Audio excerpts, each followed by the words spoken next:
The snow fell in silent, unending waves, blanketing the fields of Karelia in white. Simo Häyhä knelt in the frozen earth, his callous hands brushing aside the snow to inspect the winter wheat. The cold didn't bother him. He had spent his entire life in this land, learning its rhythms, its harshness.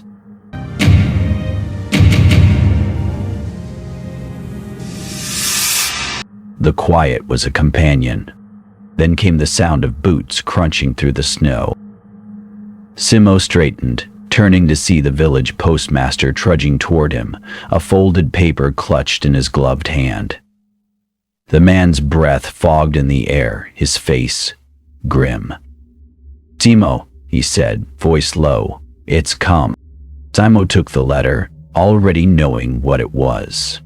The rumors had been spreading for weeks, Soviet troops massing at the border, the air thick with tension. He unfolded the paper, the words stark and unyielding. Draft notice. He exhaled slowly, his breath a pale ghost in the freezing air. He had known this moment would come, yet the weight of it settled heavily in his chest. He was a farmer, not a soldier. But Finland was his home. "When?" he asked. "Tomorrow." Simo nodded, folding the letter carefully. His rifle leaned against a nearby fence, an old Mosin Nagant, well-worn but reliable. He had hunted with it since he was a boy, tracking elk through the forests, learning patience, precision. Now, it would serve a different purpose. That night he packed in silence. His sister Aina watched him from the doorway, her hands clenched in her apron. "You don't have to go," she whispered. Simo paused, then shook his head. "Yes, I do." He took one last look at the farm, the fields, the barn, the quiet life he had built. Then he slung his rifle over his shoulder and stepped into the dark. The war had come for Finland, and Simo would answer. The wind howled across the frozen expanse, biting through layers of wool and leather. Simo adjusted the strap of his rifle, the familiar weight a small comfort in the unfamiliar chaos of the front. Around him, Finnish soldiers moved with quiet efficiency, digging trenches, stockpiling ammunition, their breath curling into the frigid air like smoke from unseen fires. A sergeant with a scarred cheek handed him a white winter coat. "You'll need this," he muttered. "Blend in or die." Simo nodded, pulling it over his shoulders. The fabric was stiff with cold, but it would hide him in the snow. He checked his rifle iron sights. No scope. Scopes caught the light, betrayed position. He had never needed one before. "Farm boy, eh?" The sergeant eyed him. "Ever shot a man?" And Simo met his gaze but didn't answer. The truth was, no, but he had tracked deer through blizzards, waited motionless for hours in the harshest cold. Patience was the same, whether the quarry was beast or soldier. The sergeant grunted. "Good. Keep it that way." He jerked his chin toward the tree line. "Soviets are pushing through there. They think winter will break us first." Simo exhaled slowly, watching his breath dissipate. The cold was an old enemy, one he knew how to survive. He moved to the edge of the camp, where the forest thinned into open fields. Snow crunched under his boots as he knelt, pressing a hand to the ground.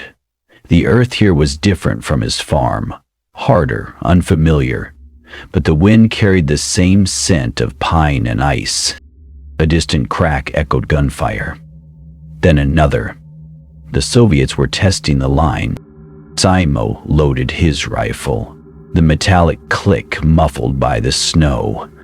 He breathed in, out, steady. The world narrowed to the iron sights, the white expanse, the waiting. A figure moved in the distance. A Soviet scout, his dark coat a blot against the snow.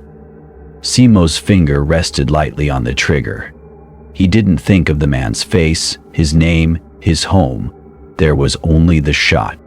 The rifle kicked against his shoulder. The scout dropped. Silence.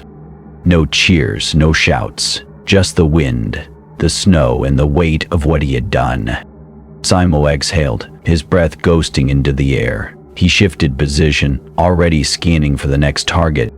The war had begun, and winter was just getting started. The Soviet scout lay motionless in the snow, a dark stain spreading beneath him. Simo didn't linger on the sight. He had seen death before. Animals felled by his rifle, the slow surrender of frost-bitten crops. But this was different. This was a man. He exhaled slowly, watching his breath dissipate into the cold. No time for hesitation. The shot would draw others. Snow whispered under his boots as he retreated, gliding backward on his skis, his white coat blending seamlessly into the landscape. He moved like a shadow, pausing only to brush fresh powder over his tracks. The Soviets would find their fallen comrade, but they would not find him. Minutes passed. Then, voices rough, urgent, carried on the wind. Russian. Simo didn't need to understand the words to recognize the unease in them. He pressed himself against a snowdrift, his rifle resting across his knees, breath shallow. 3 soldiers emerged from the trees, their heavy coats stark against the white. They crouched beside the dead scout, scanning the tree line with narrowed eyes. One barked an order, and the others fanned out, rifles raised. Simo didn't move. The wind shifted, biting through his layers. His fingers ached, but he ignored the sting. He had spent winters hunting in temperatures that would freeze a man's lungs. Cold was an old companion. One of the Soviets stepped closer, his boots sinking into the snow. Simo watched through the iron sights, the man's face sharpening into focus, young, jaw clenched, breath fogging in quick bursts. Fear. The rifle cracked. The soldier crumpled. The others spun, shouting, firing blindly into the trees. Bullets kicked up snow, but Simo was already gone, sliding deeper into the forest. A new sound reached him. Whispers, frantic. Duck. Duke Beloy Smirty. Ghost. Ghost of the White Death. Simo allowed himself a grim exhale. Let them fear. Fear slowed men, made them reckless. He found a new position, nestled between 2 pines, and waited. The forest was silent again, save for the distant murmur of the Soviets regrouping. They would come in numbers now, angry, hunting. He loaded another round, the metal cold against his fingertips. The snow fell heavier, thickening the air, swallowing sound, a perfect curtain. Somewhere beyond the trees, the war raged, artillery, screams, the relentless push of invaders. But here, in this frozen stillness, there was only Simo, his rifle, and the slow, patient rhythm of survival. The wind howled, he breathed, and waited. The forest was a cathedral of ice and silence. Simo lay motionless beneath a drift of snow, his breath shallow, his heartbeat steady. Hours had passed since the last shot. The Soviets had retreated, dragging their dead with them, their voices hushed and hurried. But they would return. They always did. He exhaled slowly, watching the vapor curl from his lips and vanish into the air. His mouth was dry, his fingers numb despite the woolen mittens. He flexed them once, testing their grip on the rifle. Still steady. The whisper of movement branches shifting under the weight of fresh snow. Simo didn't turn his head. His eyes, sharp as a hawk's, tracked the disturbance. A Soviet scout, cautious, scanning the trees. The man's dark uniform stood out like ink on paper. Amateur. Simo waited. The scout took another step, then another, his rifle trembling in his hands. He was young, too young. Simo could see the rapid rise and fall of his chest, the way his breath came in ragged bursts. Fear made men careless. The shot was clean. The scout dropped without a sound. Simo didn't linger. He slid backward on his skis, brushing snow over his tracks as he retreated deeper into the forest. The Soviets would find the body, but they would find no trace of the shooter. By nightfall, the whispers had begun. He heard them as he moved through the trees, silent as a shadow. Soviet sentries spoke in hushed tones, their voices frayed with tension. "Did you hear? Another one gone just like that. No tracks, no sound. It's not natural. They say it's a ghost, a spirit of the forest." Simo allowed himself a grim smile. Let them believe in ghosts. Fear was a weapon as sharp as any bullet. He found a new nest, a hollow between two fallen pines, dusted with fresh snow. He settled in, his breath slow, his body still. The cold seeped into his bones, but he ignored it. He had spent winters tracking game through blizzards. This was no different. Except it was. The men he killed were not deer. They had names, homes, families. He pushed the thought away. There was no room for it here. In the snow and the silence, a flicker of movement in the distance. A Soviet officer barking orders. Simo watched through the iron sights, his finger resting lightly on the trigger. The officer's coat was finer than the others, his stance confident. A leader. The rifle kicked. The officer fell. Chaos erupted. Shouts, gunfire, the thunder of boots in the snow. Simo was already moving, gliding through the trees like a wisp of fog. Bullets tore through the branches around him, but none found their mark. The Soviets would hunt him now, with fury and fear. Good. Let them waste their energy chasing a ghost. He vanished into the white, leaving only silence behind. The legend of the White Death had begun. The Soviet patrol vanished at dawn. No gunfire, no struggle, just silence. Then absence. The tracks led into the trees and stopped, swallowed by the snow. The remaining soldiers stood in uneasy silence, their breath fogging the air, rifles clutched tight. One of them crossed himself. "Duke Beloy Smrti," a private muttered. "The ghost of the White Death." The lieutenant barked at him to shut up, but the words lingered, heavy as the winter sky. Simo watched from the tree line, his white coat dusted with fresh powder. He had been tracking this patrol for hours, waiting for them to separate, to make a mistake. They had.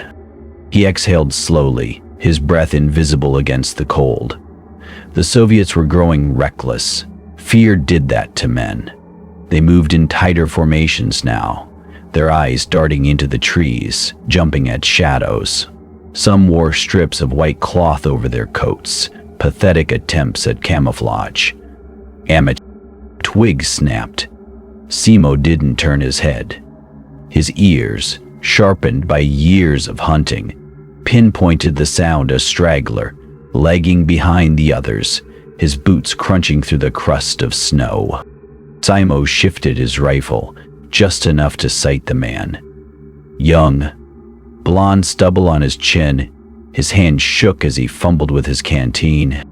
The shadow was clean. The canteen hit the snow first, then the man. The patrol spun, shouting, rifles raised.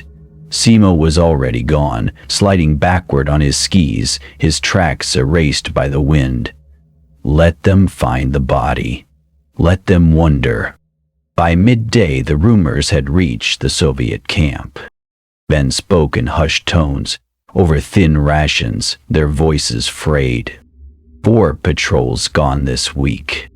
No warning, just gone. Either tracks, doesn't leave tracks, doesn't make sound. The commissar slammed his fist on the table. Superstitious nonsense. There's no ghost, just a sniper. A man. But the men didn't meet his eyes. Simo pressed his back against a pine, chewing a strip of dried reindeer meat. The forest was quiet, save for the distant thump of artillery. He could hear the Soviets before he saw them crashing through the underbrush, their boots clumsy in the snow. Desperate, he wiped his hands on his coat, then raised his rifle. 3 men. One carried a white flag. Simo's finger hesitated on the trigger. A trick. A surrender? The lead man called out in broken Finnish. We want to talk." Simo didn't answer. The man swallowed, then laid his rifle in the snow. The others did the same. "We know you're there," the man said, voice shaking. "We don't want to die for nothing." Simo exhaled. His breath curled in the air. He could shoot them now. 3 easy kills. Instead, he stepped back, silent, and let the snow swallow him whole. Let them live. Let them spread the fear. The white death was coming. The cold gnawed at Simo's bones, but he didn't move. He had been lying in the snow for hours, his body a statue beneath the white shroud of his camouflage. His breath came slow and shallow, each exhale directed downward into the loose snow at his chest to hide the telltale fog. The iron sights of his rifle were frosted over, but he didn't wipe them. Movement meant risk. He knew the range by instinct. Across the frozen field, the Soviet command tent stood like a dark smudge against the snow. Officers came and went, their voices carrying faintly on the wind. Laughter, orders, the occasional bark of frustration. They thought themselves safe here, just beyond the tree line. They were wrong. Simo's finger rested lightly on the trigger. He wasn't waiting for just any target. A man stepped out of the tent, taller than the others, his coat lined with fur. The way the soldiers snapped to attention told Simo everything he needed to know. Officer, high-ranking. The wind stilled. Simo exhaled, halfway, and held it. The world narrowed to the iron sights, the slow rise and fall of the officer's chest as he lit a cigarette. Patience. The officer turned, gesturing to a map held by a subordinate. Simo adjusted his aim by a hair's breadth. A gust of wind kicked up snow, obscuring the shot. Simo didn't react. He waited. The wind would settle. It always did. Minutes passed. The officer grew animated, jabbing a gloved finger at the map. Simo's muscles burned with cold, but he ignored them. He had waited longer for elk in the depths of winter. The wind died. The rifle cracked. The officer dropped mid-sentence, the cigarette tumbling from his lips into the snow. Chaos erupted. Shouts. Soldiers scrambling for cover. Rifles sweeping the tree line. Simo didn't linger. He slid backward on his elbows, his skis whispering over the snow as he retreated into the forest. Behind him, the Soviets fired blindly, bullets shredding branches where he had been moments before. By the time they organized a search party, Simo was gone. The snow fell heavier now, burying his tracks, swallowing the sound of his passage. He moved like a shadow, pausing only to listen to the distant shouts of the Soviets, to the creak of the trees, to the silence that stretched between. Somewhere ahead, a twig snapped. Simo froze. A figure emerged from the trees, a Soviet scout. His face pale beneath his fur cap, his rifle clutched tight. He was breathing hard, his eyes darting into the shadows. Simo didn't blink. The scout took a step closer, then another, his boots sinking into the powder. He was young, terrified. Simo could see the moment the man realized he wasn't alone, the hitch in his breath, the widening of his eyes as they locked onto the shape in the snow. Too late. The rifle kicked once. The scout crumpled. Simo exhaled, his breath a ghost in the air. He didn't look at the body. There was no time. The forest swallowed him whole. Somewhere behind him, a new rumor would spread of a killer who left no tracks, who struck without sound. The White Death was hunting, and winter had only just begun. The officer's body lay still in the snow, a dark stain spreading beneath him. The Soviet soldiers scrambled for cover, their shouts sharp with panic. Simo exhaled slowly, his breath curling downward into the powder. Confirmed kill. He didn't linger. Snow whispered under his skis as he retreated, gliding backward through the trees, his white coat blending seamlessly into the winter. He paused only to brush fresh powder over his faint tracks, just enough to blur, not enough to betray his path. The Soviets would find their dead officer, but they would not find him. Minutes passed. Then, the distant roar of engines, trucks, reinforcements. Simo pressed himself against a pine, his breath steady. The cold gnawed at his fingers, but he ignored it. He had spent winters hunting in worse. Voices carried through the trees, Russian, furious. Orders snapped like gunfire. Fan out! Find him! Boots crunched through the snow, closer now. Simo. A Soviet soldier stepped into view, rifle raised, breath fogging in quick bursts. His eyes darted into the shadows, wide with fear. He was young, too young. Simo could see the tremor in his hands. The soldier turned, scanning the trees. His gaze swept past Simo's hiding place, unseeing. The white camouflage held. Simo didn't breathe. The soldier hesitated, then moved on, crashing through the underbrush. Amateur. Simo waited until the sound of boots faded, then slipped deeper into the forest. The Soviets would search in packs now, angry, reckless. Good. Fear made men sloppy. He found a new position, a fallen log dusted with snow, the hollow beneath it just wide enough for his frame. He settled in, his rifle resting across his knees, and listened. The forest was quiet again, save for the distant murmur of the search party. They would tire soon. The cold sapped strength faster than bullets. A branch cracked. Simo's finger curled around the trigger. A figure emerged from the trees. Another soldier, this one older, his face lined with exhaustion. He carried a sniper's rifle, its scope glinting in the pale light. Counter sniper. Simo didn't blink. The man moved with cautious precision, his eyes scanning the snow for tracks. He was good, but not good enough. Simo exhaled halfway and held it. The iron sights aligned. The rifle cracked. The counter sniper dropped without a sound.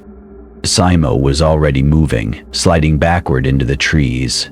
Behind him, shouts erupted. Sniper! There! Followed by a hail of gunfire. Bullets tore through the branches above him, but he was gone, a ghost in the white. By nightfall, the whispers had returned. He heard them as he moved through the darkness, silent as snowfall. Soviet sentries huddled around fires, their voices low. Another one gone, just like that. No tracks. No sound. It's him, the White Death. Simo allowed himself a grim exhale. Let them fear. Fear was sharper than any blade. He found a shallow depression beneath a spruce, its branches heavy with snow. He burrowed into it, his breath slow, his body still. The cold seeped into his bones, but he welcomed it. The snow was his ally. Somewhere beyond the trees, the war raged, artillery, screams, the relentless push of invaders. But here, in the frozen silence, there was only Simo, his rifle, and the patient rhythm of survival. The wind howled, he breathed, and waited. The Soviet colonel slammed his fist onto the map table, sending a tin cup clattering to the floor. "Enough of this ghost story!" His voice was raw, frayed at the edges. "You're telling me one farmer with a rifle is picking us off like ducks in a pond?" The junior officer swallowed hard, his gloved hands tightening around the field report. "Comrade Colonel, we've lost 17 men in 3 days, all headshots. No one sees him, no tracks, just superstition." The colonel's face darkened. "Deploy the counter-snipers, the real ones, and bring in the mortars, flatten every copse of trees within 5 kilometers if you have to." Simo felt the change before he saw it. The Soviet patrols moved differently now, slower, methodical, their eyes scanning the tree line with professional precision. No more reckless charges, no more panicked firing at shadows. These men were hunters. He exhaled slowly, watching his breath dissipate against the snowbank where he lay concealed. The cold had seeped into his joints, turning his muscles to stone, but he welcomed the pain. It kept him sharp. A flicker of movement 200 meters east, a glint of sunlight on glass. Scope? Simo didn't blink. The Soviet counter-sniper was good. He moved in perfect sync with his spotter, pausing every few steps to scan through his telescopic sight. Their white camouflage was fresh, their steps deliberate. Professionals. Simo's finger rested lightly on the trigger. He could take the shot now. A quick exhale, a gentle squeeze. But the spotter would mark his position. Every patience. He waited as the pair advanced, counting their steps. At 90 meters, the sniper paused, raising a fist. The spotter crouched, binoculars sweeping the snowfield. Simo held his breath.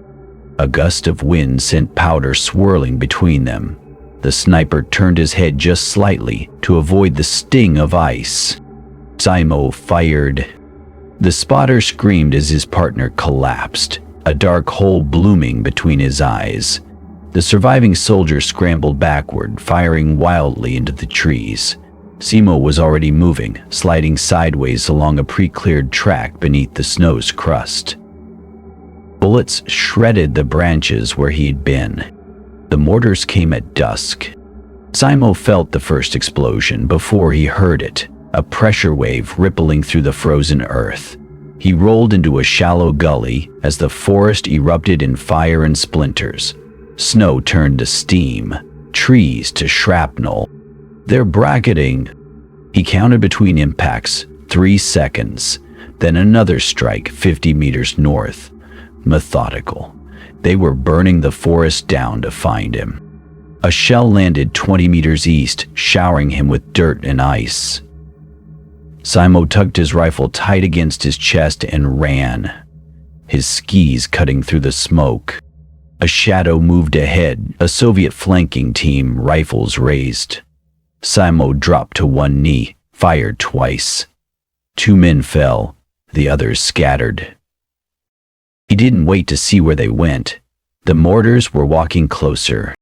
By midnight, the shelling stopped. Simo lay beneath a fallen spruce, its trunk shielding him from the wind. His ears rang from the explosions, his throat raw from smoke. But he was alive. Somewhere in the darkness, boots crunched through snow. "Think we got him?" a whisper in Russian. "Shut up and scan." Simo closed his eyes, listening. 2 men, 10 meters northwest, moving parallel to his position. He exhaled through his nose, letting the breath warm the iron sights to prevent fogging. The first soldier stepped into view, a hulking silhouette against the moonlight, his rifle's scope glinting. Simo fired. The second soldier spun, unleashing a wild burst from his submachine gun. Bullets chewed into the spruce above Simo's head. He rolled left, came up firing. The soldier gasped and collapsed. Silence. Simo waited 5 full minutes before moving. The counter-snipers were dead, but the mortars had done their work. His forest was a wasteland of craters and shattered timber. No more cover, no more ambushes. He touched the bullet scar on his rifle stock, the wood worn smooth from years of use. Time to fall back. The snow began to fall harder, swallowing the bloodstains, burying the tracks. Somewhere to the east, a wolf howled. Simo adjusted his skis and vanished into the storm. Let them hunt. Winter wasn't done with them yet. The bullet tore through the air with a sound like a snapped branch. Simo felt the impact before he heard it. A sharp tug at his coat sleeve, followed by the sting of split fabric and grazed skin. He didn't flinch, didn't move. The shot had come from the ridge to his left. Counter-sniper. He exhaled slowly, letting the breath warm the iron sights of his rifle. The snow around him was pristine, his body buried beneath its surface, invisible. But the Soviets were learning. They had guessed his position. A second shot kicked up, snow a hand's breadth from his head. Too close. Simo remained still. The sniper hadn't seen him. Not yet. They were firing blinded, probing for movement. Patience. The wind shifted, carrying the scent of pine and gunpowder. Somewhere beyond the ridge, a voice muttered in Russian, tense, expectant. Simo waited. Minutes passed. The cold seeped deeper into his bones, but he ignored it. He had lain motionless for hours in worse conditions, waiting for elk to step into a clearing. This was no different. A shadow moved atop the ridge, a glint of sunlight on a rifle barrel. The sniper was repositioning, scanning the snowfield through his scope. Simo's finger curled around the trigger. The Soviet sniper froze, as if sensing the danger. Too late. The rifle cracked. The man jerked backward and disappeared behind the ridge. Simo didn't wait to confirm the kill. He rolled sideways, his skis slicing through the snow as he retreated into the trees. Behind him, shouts erupted. "Sniper! There!" Followed by a barrage of gunfire. Bullets shredded the branches where he had been moments before. He moved like a shadow, his white coat blending into the storm. The Soviets would hunt him now, furious, desperate. But the forest was vast, and Simo knew every drift, every hollow. A shell whistled overhead. Mortar fire. The explosion shook the ground, sending snow cascading from the pines. They were shelling the tree line now, trying to flush him out. Simo ducked behind a fallen log as another blast tore through the forest. Splinters rained down around him. He clenched his jaw. They had his range. Time to move. He slid backward on his skis, keeping low, his breath steady. The mortars walked closer, each explosion shaking the earth. Then silence, the lull between volleys. Simo didn't hesitate. He pushed forward, cutting through the smoke and shattered timber. The Soviets would expect him to retreat deeper into the forest. So he went the other way, skirting the edge of their advance, slipping behind their lines. A sentry stood guard at the tree line, his back turned, rifle slung over his shoulder. Simo could have taken the shot. Instead, he melted into the snow, circling wide. Let them search the forest. Let them waste their shells on shadows. The wind howled, erasing his tracks as he vanished into the white. The White Death was still hunting. The wind screamed across the frozen field, its teeth biting through layers of wool and leather. Simo exhaled slowly, watching his breath dissipate into the snow beneath him. His fingers ached, stiff and pale against the rifle stock. but he didn't shift to warm them. Movement meant death. Beside him, Private Koskinen shuddered, his teeth chattering. God above, it's cold enough to freeze hell over. Simo didn't answer. His eyes remained fixed on the Soviet outpost 200 meters ahead, a cluster of tents, half buried in snow, the occasional dark shape of a soldier moving between them. Koskinen nudged him. You've been out here for hours. Even the wolves seek shelter in this. Simo adjusted his grip on the rifle, his voice low. Go back if you want. Koskinen hesitated, then shook his head. Not while you're still here. A flicker of movement. A Soviet officer stepped out of the largest tent, barking orders. Simo's finger rested lightly on the trigger. Koskinen sucked in a breath. That's the third one today. They'll send counter snipers after this. Simo exhaled halfway, held it. The rifle kicked. The officer dropped. Chaos erupted. Shouts, soldiers scrambling for cover. Simo didn't wait. He slid backward on his elbows, his skis whispering over the snow as he retreated into the tree line. Bullets tore through the branches above him, but none found their mark. Koskinen followed, his breath ragged. You're insane. They'll shell the whole forest now. Simo paused at the edge of the trees, his gaze sweeping the field. The Soviets were forming up, their movements frantic. Fear made men predictable. Let them, he said. Koskinen stared at him. You're not even shaking. Simo glanced at his hands. The cold was an old companion. He had spent winters tracking game through blizzards, nights waiting for the ice to thicken on the lakes. This was no different. A distant crump echoed mortars firing. Koskinen flinched. We need to fall back. Simo shook his head. They're aiming for the wrong tree line. The shells exploded half a kilometer east, shaking the earth. Koskinen exhaled sharply. How do you know? Simo adjusted his mittens. They always aim where they last saw me, not where I am. Koskinen fell silent. After a moment, he unslung his rifle. Then we stay. Simo didn't argue. He found a new position, a hollow between two snowdrifts, and settled in. The cold gnawed at his bones, but he welcomed it. The snow hid him. The wind masked his breath. Koskinen shifted beside him. You ever think about what happens after, when the war's over? Simo watched the Soviet camp through the iron sights. No. Another mortar round screamed overhead, detonating uselessly in the distance. The Soviets were wasting ammunition, firing blind. Koskinen chuckled, though it sounded more like a cough. They'll write songs about you, you know. The ghost who never froze. Simo's jaw tightened. He didn't want songs. He wanted silence. The quiet of the forest, the crunch of snow underfoot, the weight of a rifle that had never been meant for war. A shadow moved in the camp, a soldier dragging a body behind the tents. Simo tracked him, then lowered the rifle.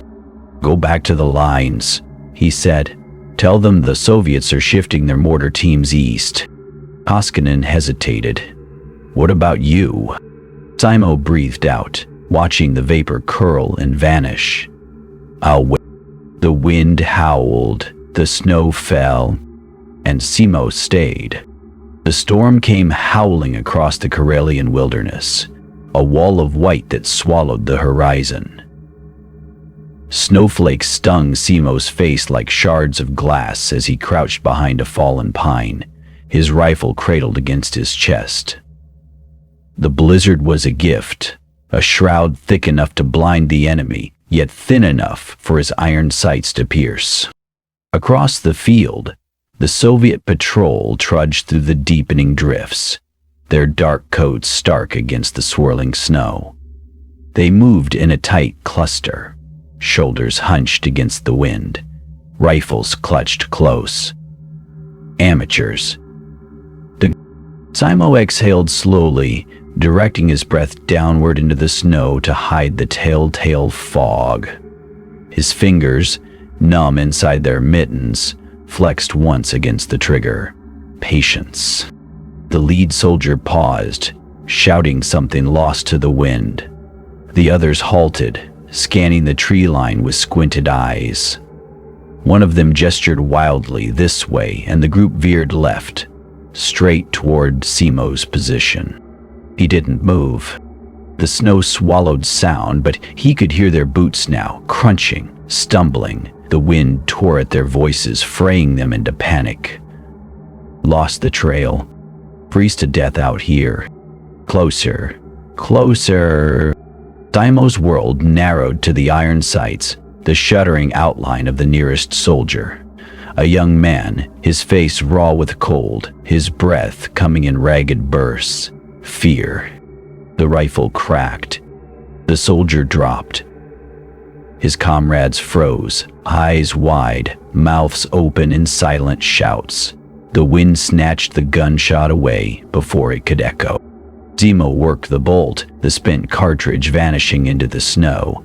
Confusion rippled through the patrol. They spun, rifles raised, peering into the whiteout.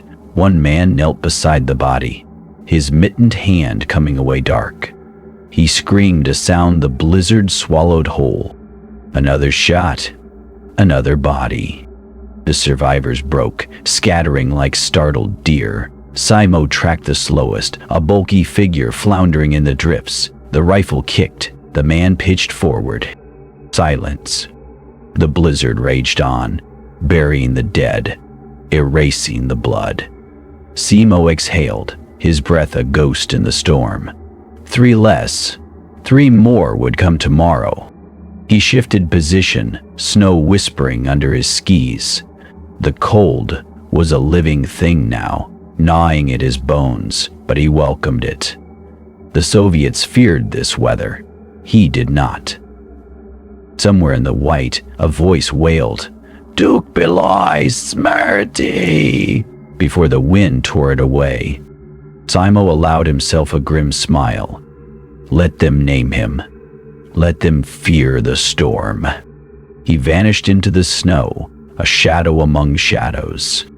The White Death was hunting, and winter was his ally. The forest was too quiet, too fast. Simo lay motionless beneath a drift of snow, his breath shallow, his heartbeat steady. The wind had died hours ago, leaving an unnatural stillness in its wake. The Soviets had learned no more careless patrols, no more dark coats against the snow. They were adapting. Flicker of movement caught his eye. 200 meters east, a figure stumbled into the clearing, a Soviet soldier, his uniform torn, his face streaked with blood. He clutched his side, gasping, his breath fogging the air in ragged bursts. Wounded. Simo didn't. The soldier collapsed to his knees, coughing. "Pomegate, help!" His voice was weak, barely audible. Too weak. Simo's fingers tightened imperceptibly around the rifle stock. A wounded man would not wander into open ground, not unless he wanted to be seen. Bait. He exhaled slowly, watching the vapor curl downward into the snow. The Soviets were smarter now. They knew he picked off stragglers, so they dangled one for him. His eyes scanned the tree line. There were a glint of metal in the branches, a sniper's scope. And there another, nestled in the rocks to the west. They had the clearing surrounded. The wounded soldier groaned, swaying. "Time menya slishish. Can you hear me?" Simo didn't blink. The soldier slumped forward, his face in the snow. A perfect performance. Simo waited. Minutes passed. The wind picked up, whispering through the pines. The soldier didn't move. The snipers didn't fire. They were waiting for him to take the shot, to reveal his position. Patience.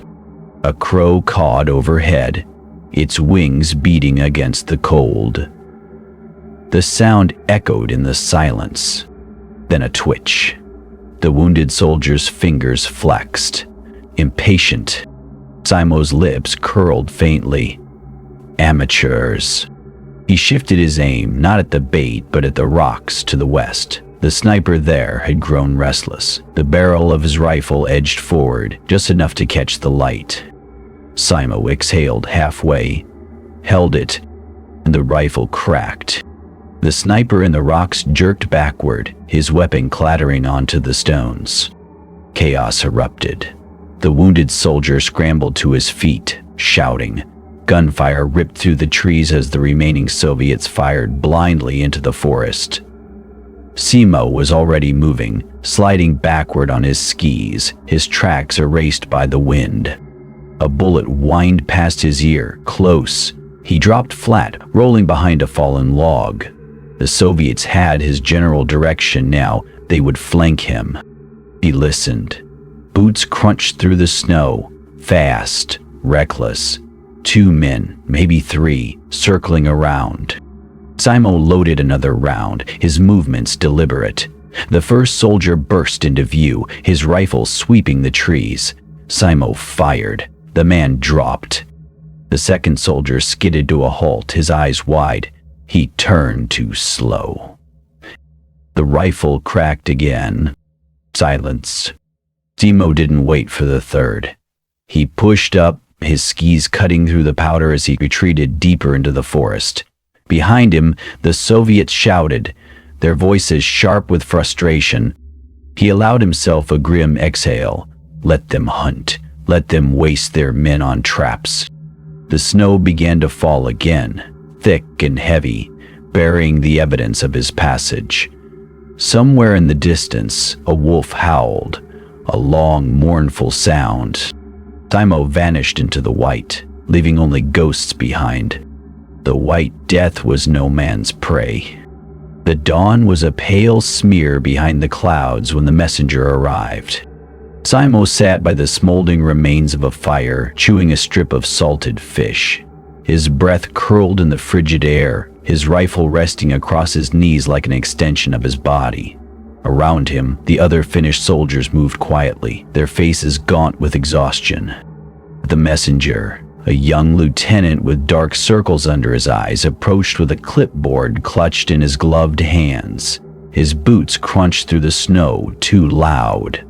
Amateur. Corporal Häyhä, the lieutenant said, his voice stiff with formality. Simo looked up, his expression unreadable. The lieutenant cleared his throat. High Command has confirmed your kill count. He hesitated, then held out the paper. 105. Silence settled over the camp. The other soldiers stopped mid-mash manner, their eyes flicking to Simo. No cheers, no applause, just the weight of the number hanging in the air. Simo took the paper, glanced at it, then folded it, and tucked it into his coat. The lieutenant shifted. They're calling you deadliest, he said. The White Death. Simo exhaled, watching his breath dissipate. He had heard the whispers before, from captured Soviets, from intercepted radio chatter. But hearing it from his own side made it real in a way he didn't like. It's not a compliment, the lieutenant added, misreading his silence. Simo met his gaze. I know. The lieutenant opened his mouth, then closed it. He nodded once and turned away, his boots crunching back through the snow. The Soviets had learned. Simo lay motionless beneath a dusting of fresh powder, his rifle steady, his breath shallow. The forest ahead was quiet, too quiet. No patrols, no careless officers smoking in the open. Just the occasional glint of a scope between the trees. Counter snipers. He exhaled slowly, directing his breath downward into the snow. They were hunting him now, not just as a soldier, but as a legend. A twig snapped. Simo didn't move. A figure emerged from the trees, a Soviet scout, his white camouflage fresh, his movements cautious. He carried a sniper's rifle, its scope covered with cloth to prevent glare. Professional. Simo's finger rested lightly on the trigger. The scout paused, scanning the snowfield. His eyes passed over Simo's position once, twice, then narrowed. He raised his rifle. Simo fired first. The scout dropped. A second shot rang out, a bullet kicking up snow inches from Simo's head. He rolled left, his skis slicing through the powder as he retreated. Another sniper. He didn't stop to return fire. They had his position now. He slid backward into the trees, his tracks erased by the wind. By nightfall, the whispers had spread. He heard them as he moved through the darkness, silent as snowfall. Soviet sentries huddled around fires, their voices low. 100, one muttered. 100 confirmed. They say he doesn't miss. They say he's not human.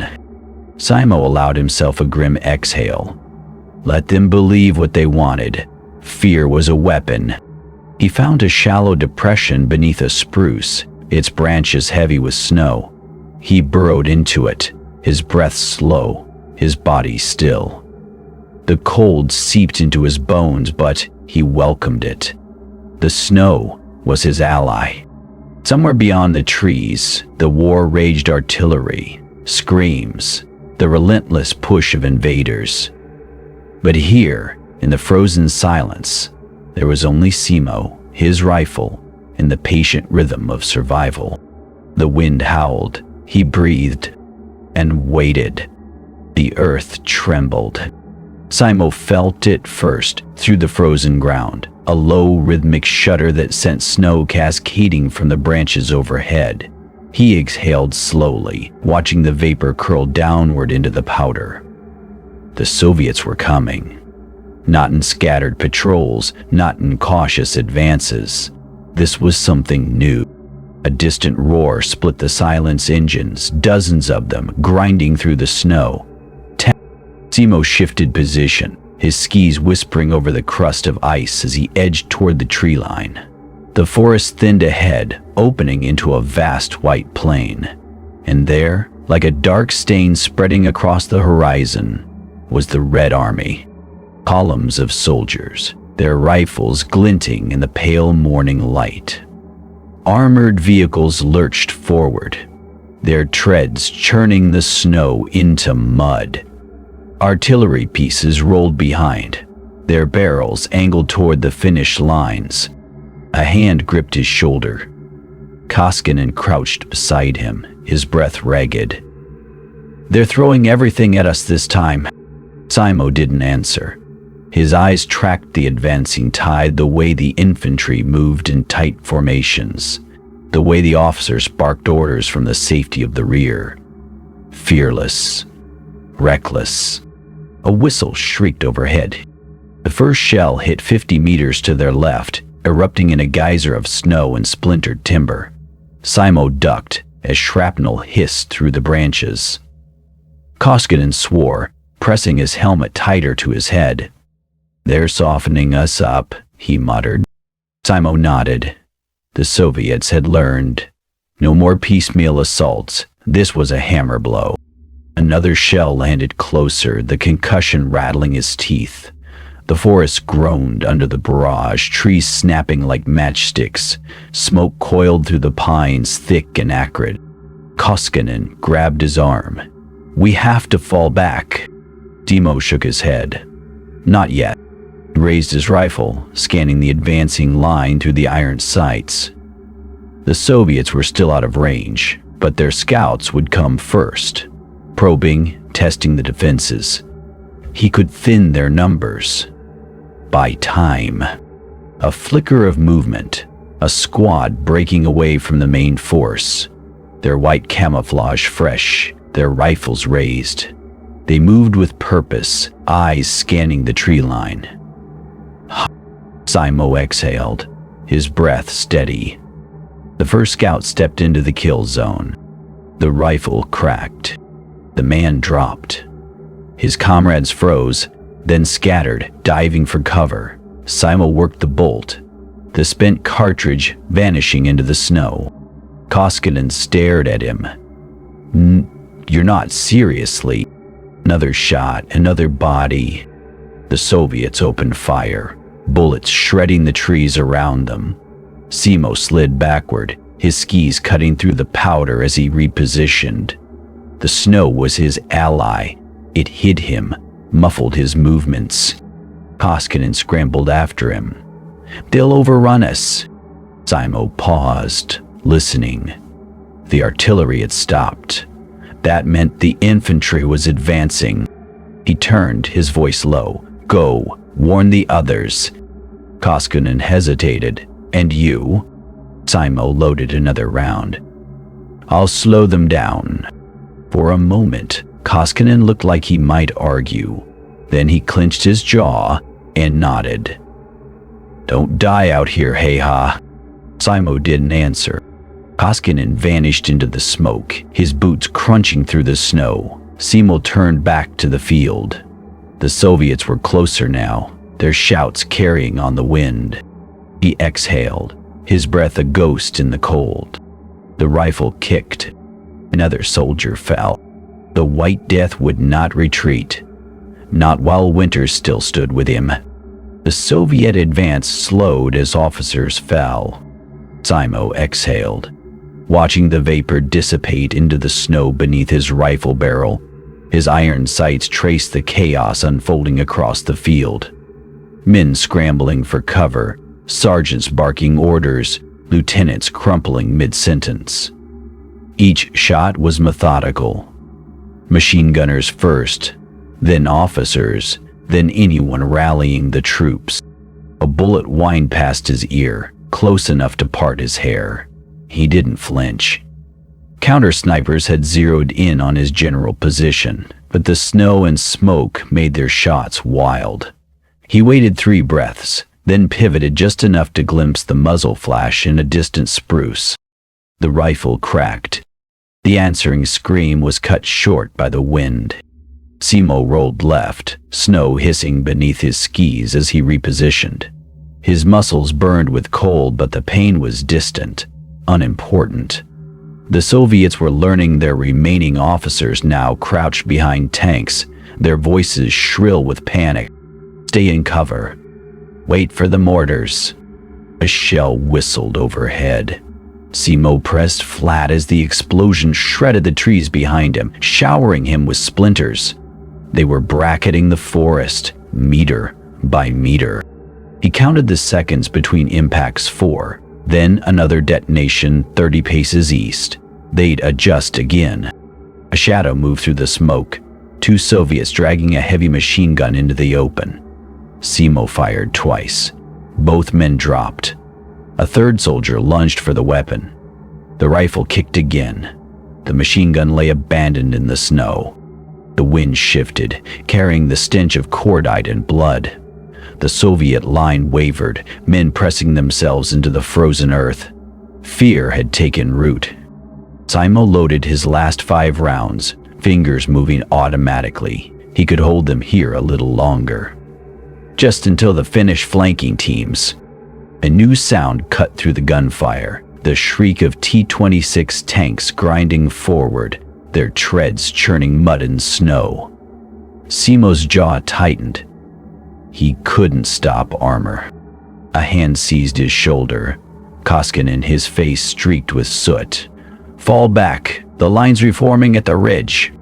Simo didn't argue. He slid backward, covering Koskinen's retreat with 2 parting shots, both officers both shouting orders. The Soviets faltered, their advance stuttering into confusion. The forest swallowed them as the first tank shells obliterated their former position.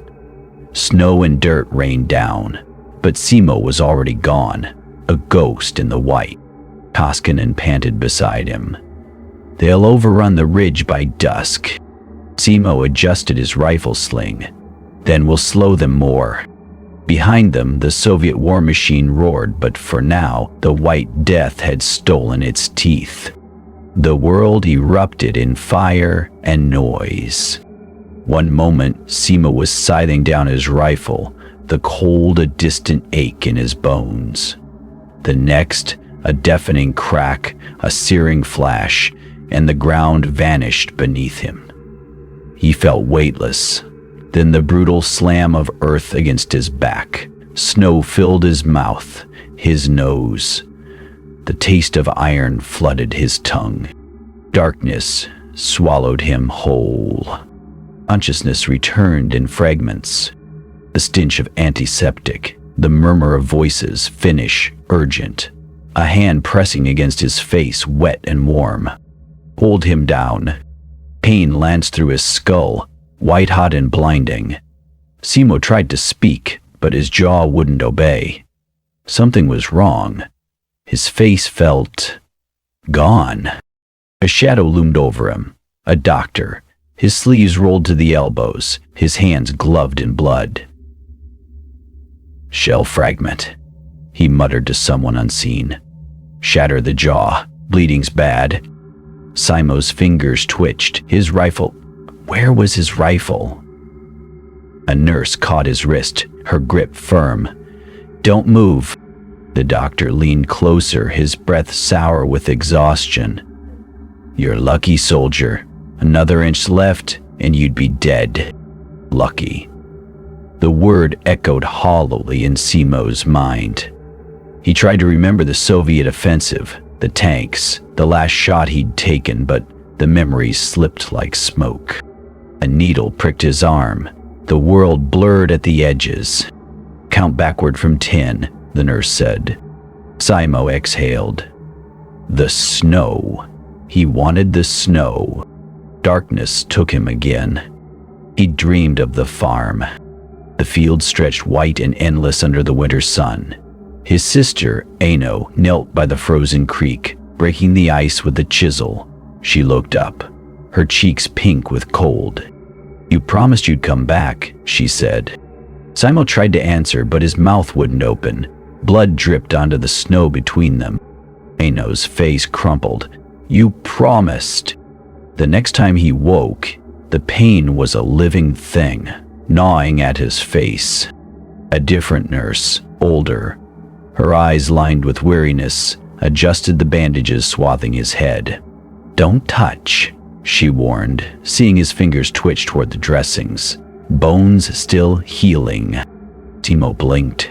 The left side of his vision was a haze of shadows. The nurse hesitated, then softened. "You'll live. That's what matters." Beyond the tent's thin walls, artillery rumbled like distant thunder. The war hadn't stopped. Simo closed his eye. The white death was mortal after all. The hospital tent reeked of blood and antiseptic.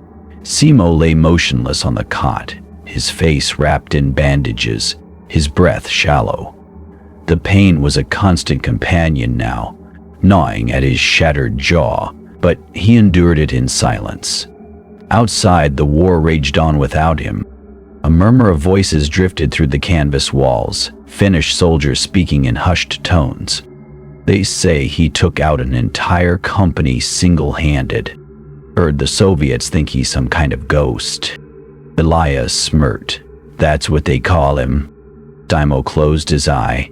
He didn't want the whispers. He didn't want the legend. A shadow fell across the cot. Lieutenant Jarvinen stood over him, his face lined with exhaustion. "You're awake." Before she left, Simo gave the barest nod.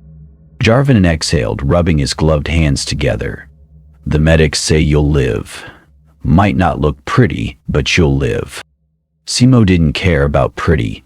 He reached for the notepad beside his cot and scrawled a single word. "Rifle?" Jarvin's mouth tightened. "Gone. Along with most of your gear. Artillery blast buried it." Simo let his hand fall back to the cot. That rifle had been with him since he was a boy. The lieutenant hesitated, then pulled a folded paper from his coat. "Intercepted this from a Soviet courier." He handed it over. Simo unfolded it carefully. A crude sketch stared back at him, a figure in white, faceless, standing atop a mound of bodies. The caption beneath read, Duke Beloy Smerty, Nachalevik Demon. The ghost of the White Death. Not a man, a demon. Jarvinen snorted. They think you're some kind of winter spirit. Their troops are refusing to patrol alone. Some are deserting outright. Simo stared at the sketch. He wasn't a demon. He was a farmer. A man who had done what was necessary. The lieutenant leaned closer, his voice low. High Command wants to send you home. Use you for propaganda. The invincible sniper. Simo's fingers clenched around the paper. He shook his head once, sharp. Jarvinen sighed. Figured you'd say that. He straightened. Rest, Häyhä. The war's not over, but your part in it might be. Simo watched him go, then turned his head toward the tent flap. Beyond it, snow fell in silent waves, just as it had on his farm. The legend would live on without him, and perhaps that was for the best. He closed his eye and let the cold silence swallow him whole. The knife of the surgeon's scalpel was the only thing sharper than the pain. Simo lay strapped to the operating table, his jaw pried open, his face a ruin of shattered bone and torn flesh. The ether they'd given him did little to dull the agony, only blurred the edges of it, made the world swim in and out of focus. The surgeon's hands moved with methodical precision, digging out fragments of shrapnel, stitching together what could be saved. Held his head steady, the surgeon muttered to the nurse. A hand pressed against Simo's brow, keeping him still as the scalpel scraped against bone. He tasted blood, thick and metallic, pooling at the back of his throat.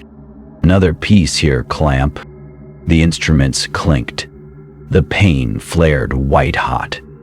Simo's fingers twitched against the restraints, but he made no sound.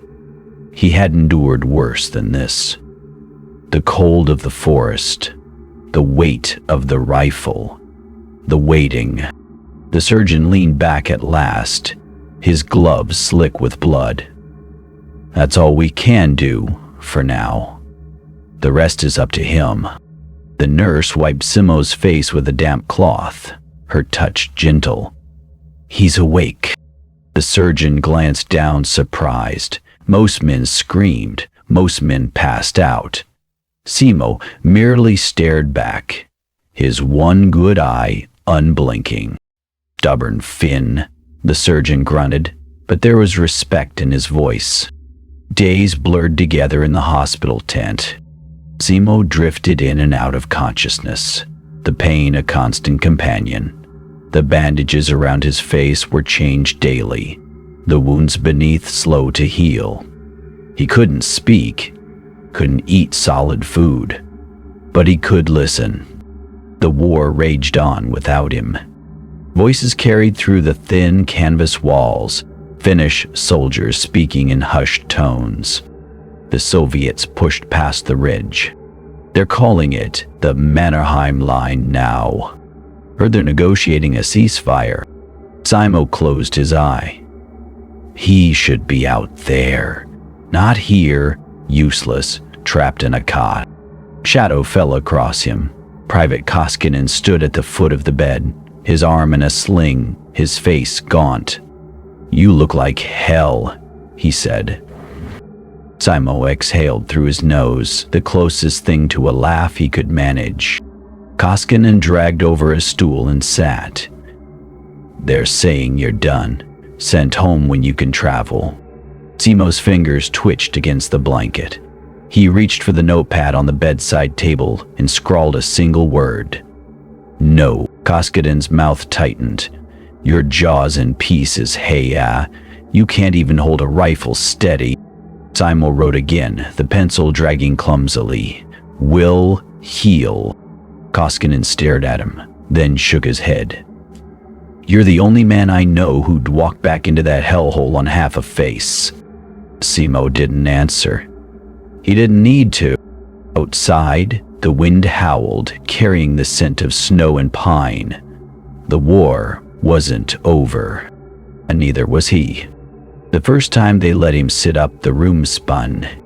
Simo gripped the edges of the cot, his knuckles white, his breath coming in shallow bursts. The nurse hovered nearby, ready to catch him if he fell. "Easy," she murmured. "You've been flat on your back for weeks." Simo ignored her. He pushed himself upright, his muscles trembling with the effort. Pain lanced through his skull, but he gritted his teeth and bore it. The nurse sighed. "Stubborn," she muttered, but there was no malice in it. Simo turned his head toward the tent flap, where a sliver of daylight spilled through. Beyond it, the world waited, the snow, the trees, the war. He would return, no matter the cost. The ceasefire came like a whisper, slipping through the frozen trenches on the breath of exhausted messengers. Simo stood at the edge of the camp, his face still half wrapped in bandages, his breath curling in the frigid air. The wound ached, a constant reminder of the shell fragment that had nearly taken his life. But he was alive. Finland was alive. Lieutenant Jarvinen approached, his boots crunching through the snow. His face was grim, but there was relief in his eyes. "It's over," he said simply. Simo didn't respond. His jaw was still wired shut, his voice stolen by shrapnel. But he didn't need words. The weight of the war's end settled over him like the snow, heavy, quiet, inevitable. Jarvinen exhaled, watching the horizon. "We kept them out. Not all of Karelia, but enough." Simo nodded once. The cost had been high. Too high.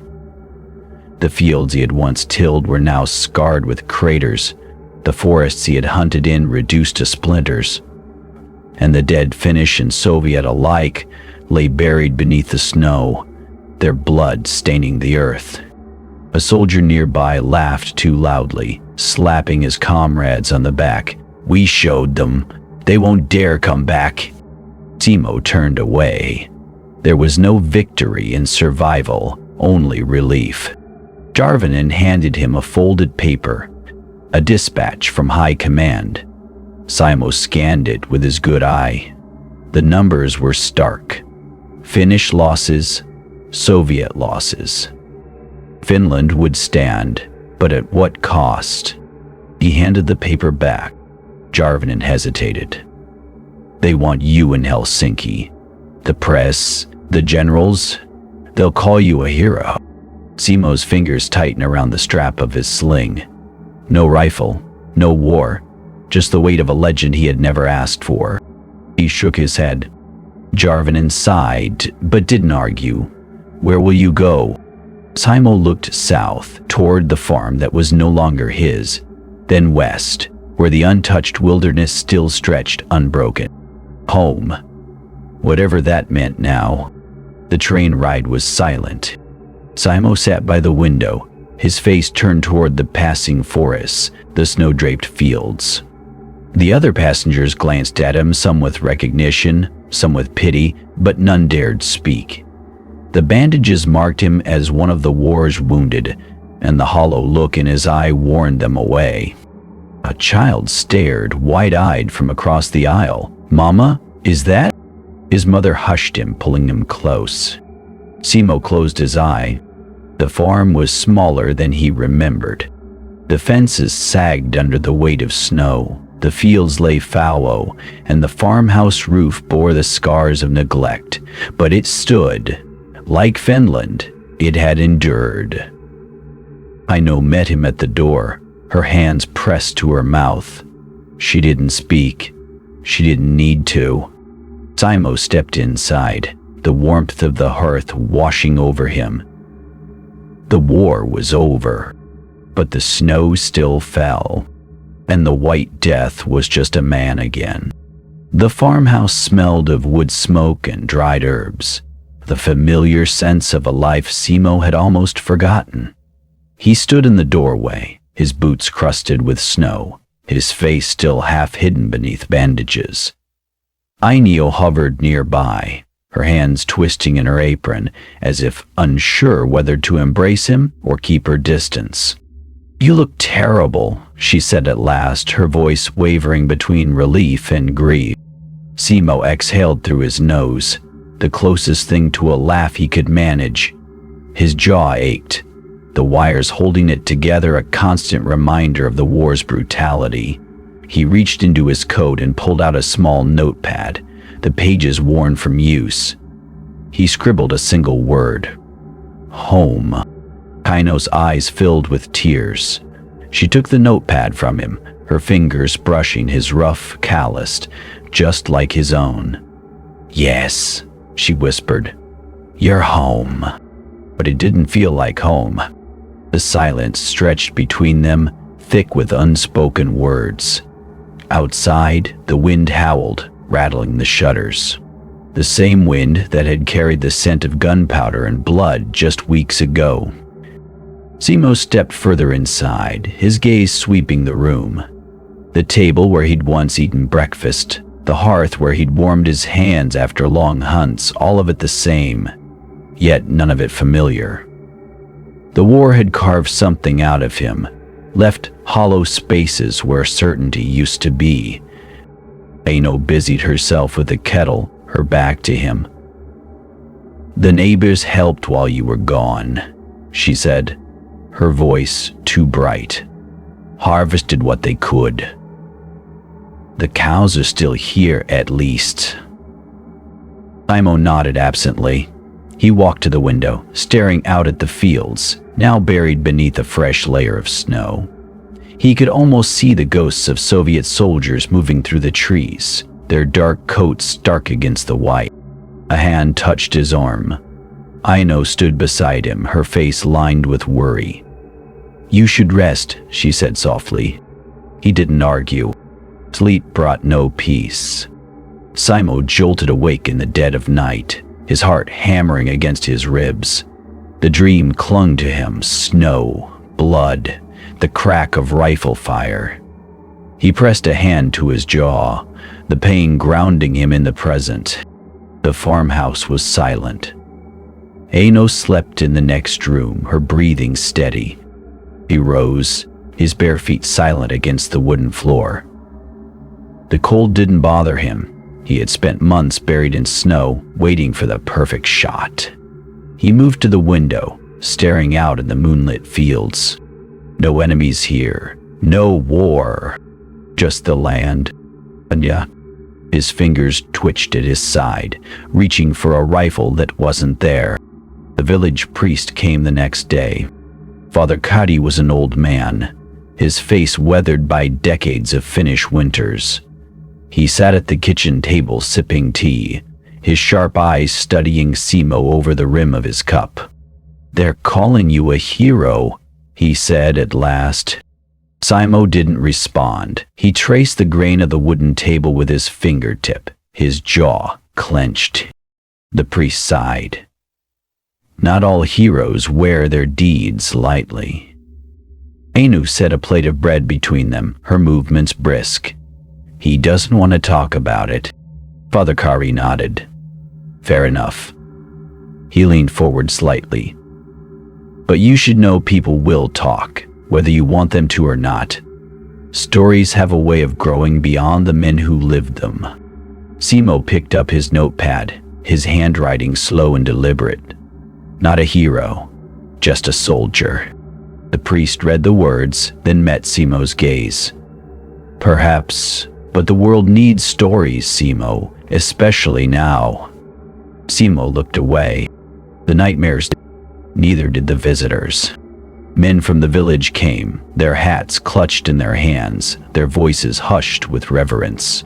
They asked for stories, for advice, for a glimpse of the man who had become a legend. Simo turned them all away. Aino watched him from the doorway, her arms crossed. "You can't hide forever." He didn't answer. She sighed, stepping closer. "They just want to understand." Simo picked up his notepad, his fingers tightening around the pencil. There's nothing to understand. Eno took the notepad from him, her expression softening. Then help them see that. Simo stared at her, then at the fields beyond the window. The snow was melting at last, patches of earth peeking through the white. Spring was coming, but the war would never leave him, and neither would the legend. The journalists arrived with the spring thaw. Simo stood at the edge of his field, his hands wrapped around the handle of a rusted plow, the earth still half frozen beneath his boots. The sound of an approaching car made his shoulders tense. He didn't turn, didn't acknowledge the crunch of tires on gravel or the two loud voices calling his name. Corporal Häyhä. A moment of your time. The man was Finnish, but his accent carried the crispness of Helsinki, of city streets and coffee houses where war stories were traded like currency. A photographer trailed behind him, his camera already raised. Simo kept walking. The journalist hurried to match his pace, his polished shoes sinking into the mud. The people want to hear from you. Your marksmanship, your tactics.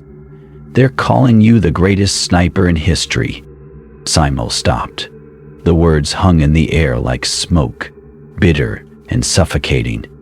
He turned slowly, his face still shadowed by the deep scar that ran along his jaw. His voice, when he finally spoke, was rough from disuse.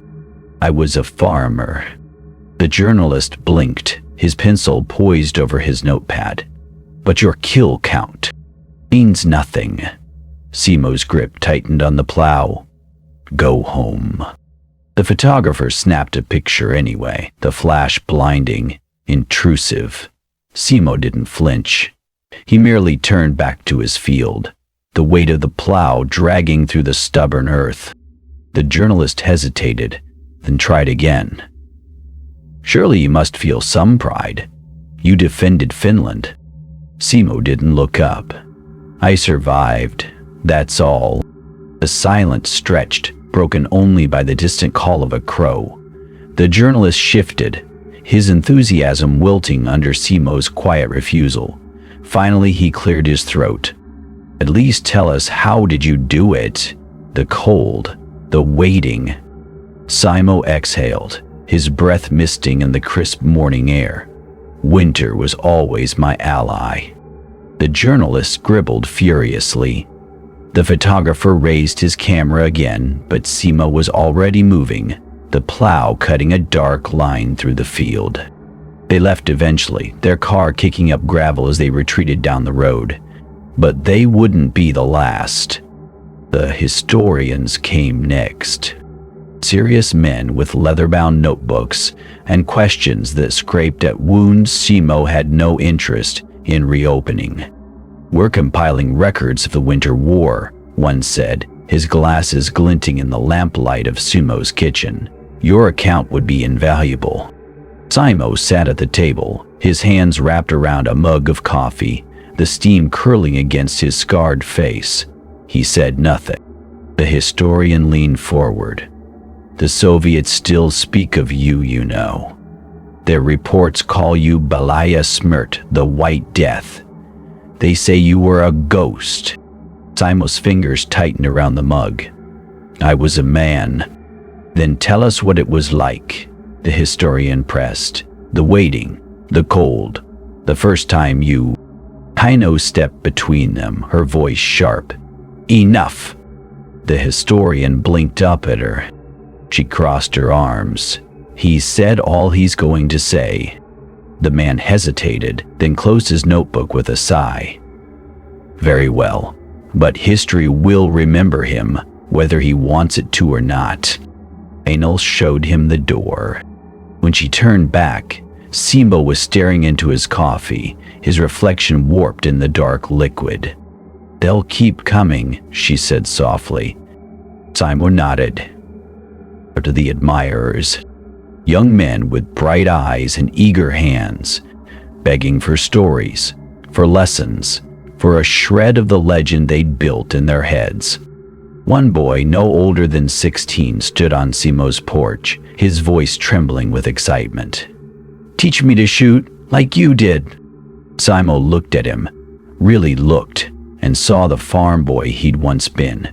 The boy who had never known the weight of a kill, the taste of blood in the snow. He shook his head. "Go home." The boy's face fell. "But I want to defend Finland." "You don't know what that means." Simo's voice was quiet, but it carried the weight of winter. "Go home. Live." The boy left, shoulders slumped. Aino touched Simo's arm. "You could have been kinder." Simo watched the boy disappear down the road. "No, I couldn't." That night, he stood at the edge of the forest, the trees whispering in the wind. The air smelled of pine and damp earth, of a world waking from the long sleep of winter. Aino joined him, her shawl pulled tight against the chill. "You can't hide forever." Simo didn't answer. She sighed. "They won't stop, Simo. The stories are already out there." He knew she was right.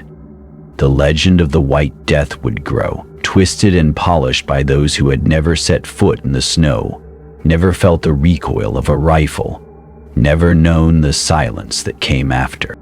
But here, in the quiet of the forest, he was still just a man. A farmer? Survivor. Nothing more. He turned his face to the wind and let it carry the ghosts away. The fire crackled low in the hearth, its glow painting the walls of the small cabin in flickering amber.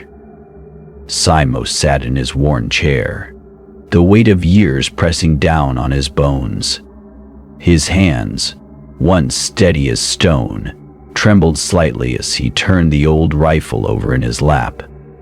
The wood was smooth from decades of touch, the metal dulled but still solid. Inside, the snow fell in silent waves, just as it had all those winters ago.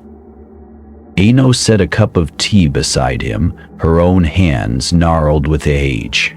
"You're thinking about it again," she murmured. Simo didn't answer.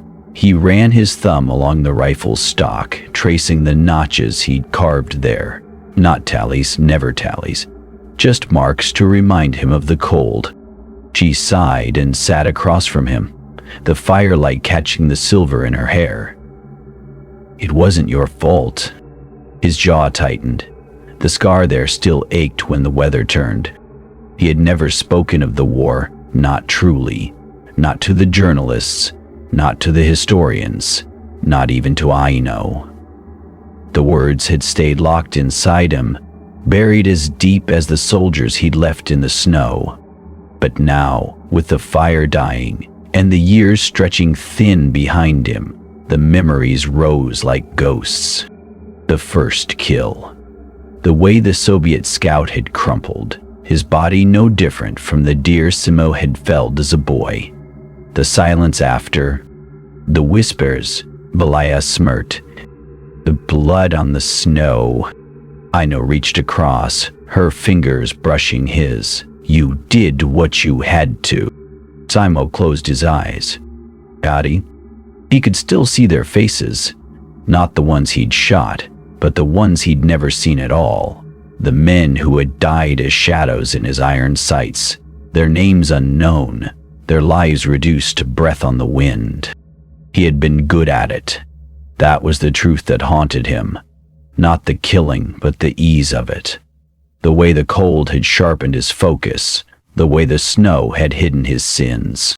A log shifted in the hearth, sending up a shower of sparks. Aino squeezed his hand. "You came home." But not all of him. Simo exhaled, slow and deliberate, just as he had before every shot. The rifle in his lap felt heavier now, not with the weight of war, but with the years of silence.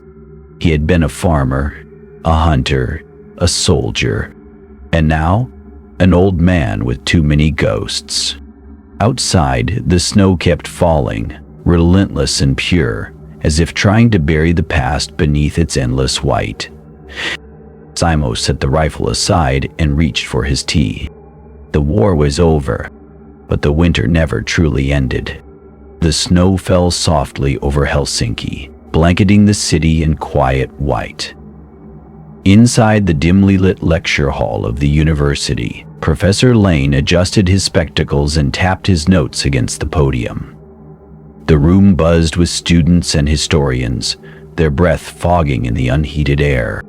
Simo Häyhä, Lane began, his voice carrying the weight of decades of research.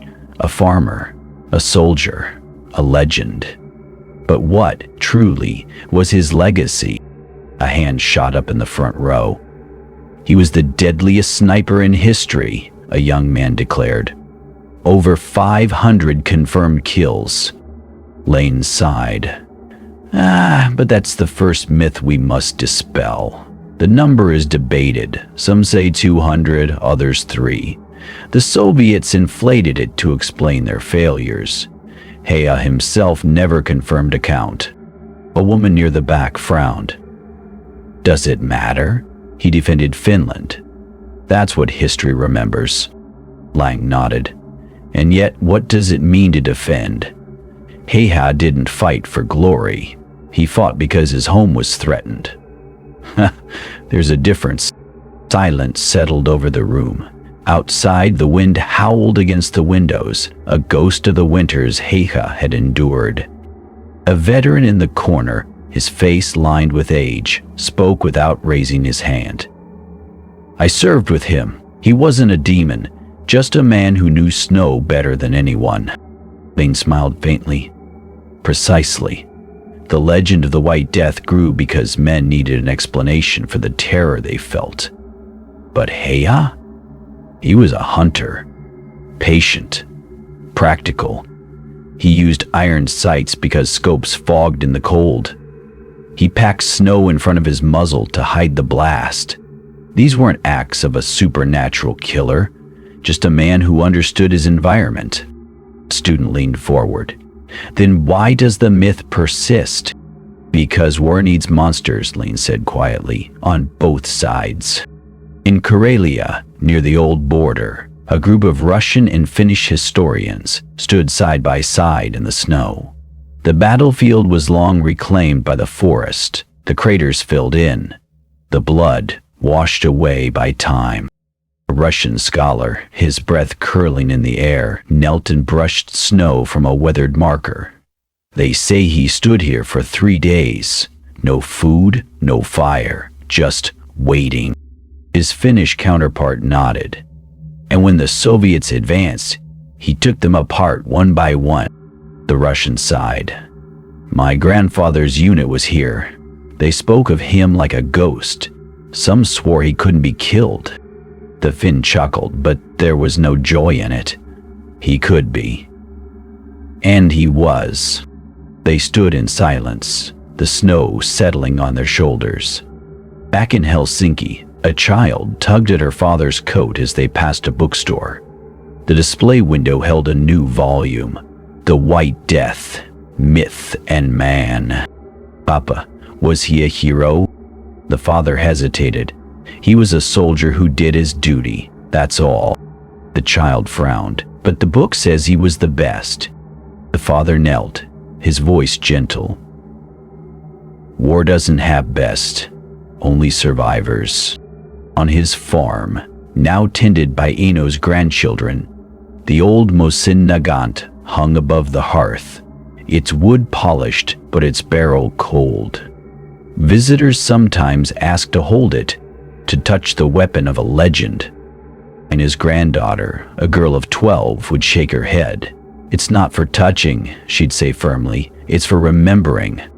And in the quiet of the house, the wind would sigh through the cracks, carrying with it the echoes of a war long past, of snow and silence, and a man who had never wanted to be more than what he was.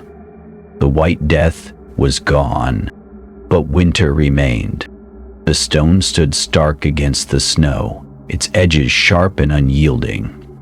Simo's name was carved deep into the granite. the letters weathered by decades of wind and ice. Below it, a simple inscription: "He stood when others could not."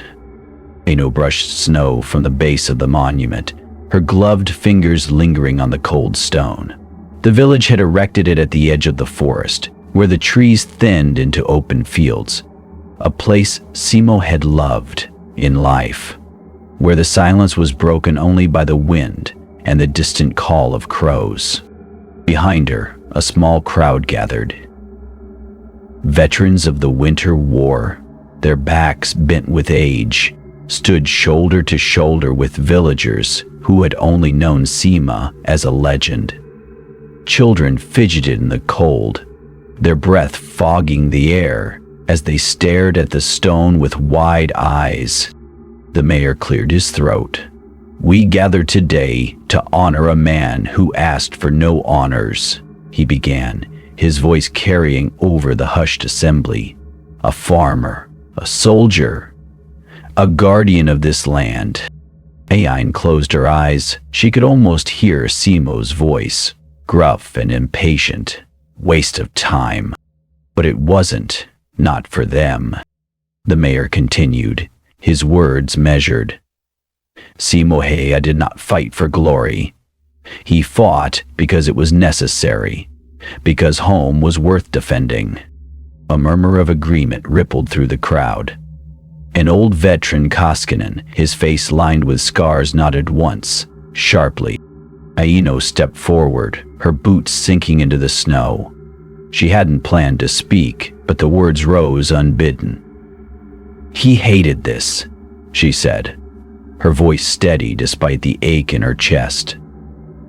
"The stories, the songs, all of it." The crowd stilled. She touched the monument again. "But he loved this land, and that's what matters." Silence settled over the gathering, broken only by the whisper of snow against stone. Later, when the crowd had dispersed and the shadows grew long, Aino remained. The wind picked up, biting through her layers, but she didn't move. A figure approached from the tree line, an old man in a tattered coat, his face hidden beneath a fur cap. He stopped a few paces away, his breath curling in the frigid air. Aino didn't turn. "You're late," Koskinen grunted. "Had things to do." They stood together, the monument between them. "He'd hate this, you know," Koskinen muttered, nodding at the stone. Aino smiled faintly. "I know." Koskinen reached into his coat and pulled out a flask. He unscrewed the cap and poured a thin stream of liquor onto the snow at the base of the monument. "For the dead," he said, his voice rough. Aino didn't ask which dead he meant. The wind howled, sending snow swirling around the stone. Koskinen took a swig from the flask, then offered it to Aino. She accepted, the burn of the alcohol sharp against her throat. They stood in silence as the daylight faded, the monument casting a long shadow across the snow. Somewhere in the distance, a crow called, a harsh, lonely sound. Koskinen exhaled. He was just a man. Aino nodded, but the world needed him to be more. The snow kept falling, relentless and pure, as if trying to bury the past beneath its endless white. But the stone remained, and so did the legend. The winter morning dawned, pale and still, the kind of quiet that settles over the land like a held breath. Simo lay beneath the thick wool blankets, his chest rising and falling in slow, shallow movements. The pain that had shadowed him for decades, the ache of old wounds, the weight of memory, had finally dulled to a whisper. "Fine." Aino sat beside the bed, her hands folded in her lap, her eyes never leaving his face. She had known this day would come. The years had carved deep lines into both of them, but time had been kinder to her than to him. The war had taken pieces of Simo long before his body began to fail. Outside, the snow drifted against the window pane, soft and unhurried. Simo's fingers twitched against the blanket. Aino reached for his hand, her touch light. His skin was cool, the knuckles swollen with age. "You stubborn old man," she murmured, her voice thick. His lips moved, but no sound came. He hadn't spoken in days. She leaned closer. "It's all right," she whispered. "You can rest now." A faint exhale escaped him, almost a sigh, almost relief. His fingers tightened around hers, just for a moment before loosening again. Amen, and then silence. Aino didn't move. She sat there, holding his hand, listening to the quiet of the house. The fire crackled in the hearth. The wind sighed against the eaves. The world went on, as it always did. She closed her eyes. The news spread quickly.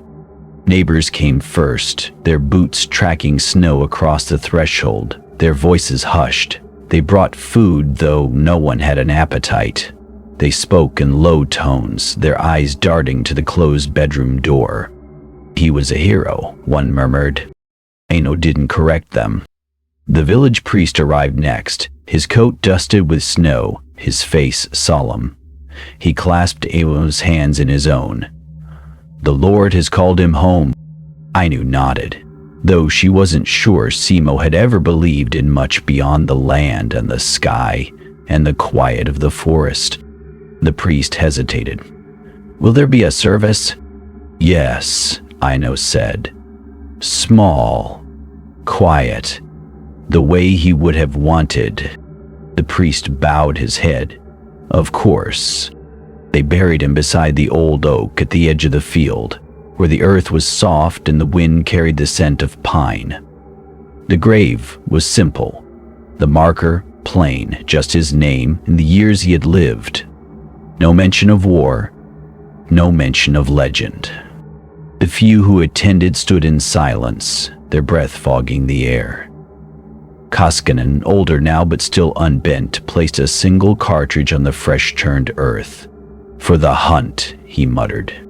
Aino didn't cry.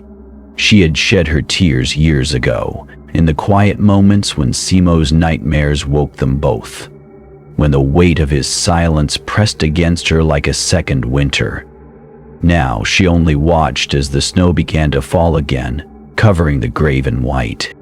In the years that followed, the stories grew. Books were written, films were made. Men who had never met him spun tales of the White Death, the ghost in the snow, the sniper who never missed, the demon who had haunted the Soviets. But in the village, where the wind still howled through the trees and the winters were as harsh as ever, the old ones remembered differently. They spoke of a quiet man who had loved his land, a farmer who had done what was necessary, a soldier who had come home and tried, in his own way, to leave the war behind.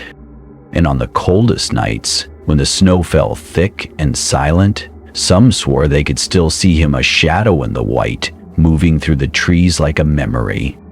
But Aino knew better. Simo was gone, and at last he was at peace.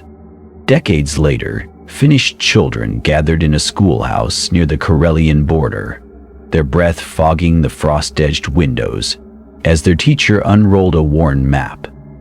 Outside, the winter wind howled, just as it had in 1939. "Who remembers what we learned about the Winter War?" the teacher asked. A boy in the front row raised his hand. "The Soviets outnumbered us 20-1, but we beat them back." The teacher nodded. "And how?" A girl with braids piped up. "The snow fought with us." Laughter rippled through the room, but the teacher didn't correct her. Instead, he turned to the chalkboard and wrote 2 words in careful script. "Valkoinen kuolema." "The White Death," a chorus of voices recited. The teacher tapped the map where the forests grew thickest. Simo Häyhä wasn't a ghost or a demon. He was a farmer who knew these woods like his own fields. When invaders came, he used that knowledge to protect his home. The children leaned forward. They'd heard the stories how the White Death left no tracks, how Soviet soldiers froze mid-step, their blood staining the snow before the echo of the shot reached them. But was he a hero? The teacher asked. The room fell silent. An old groundskeeper paused his shoveling outside the window, his gnarled hands tightening on the broom. Koshkinen had buried 3 sons and too many friends to care for legends. Yet he found himself whispering the answer against the wind. He was just a man who remembered the snow. Inside, the teacher closed the lesson book. War makes stories of men, but Finland remembers the truth. He was one of us. As the children filed out, the first snowflakes of the evening began to fall, settling over the schoolyard, the forest, the unmarked graves beyond the border. The snow remembered, and so would they.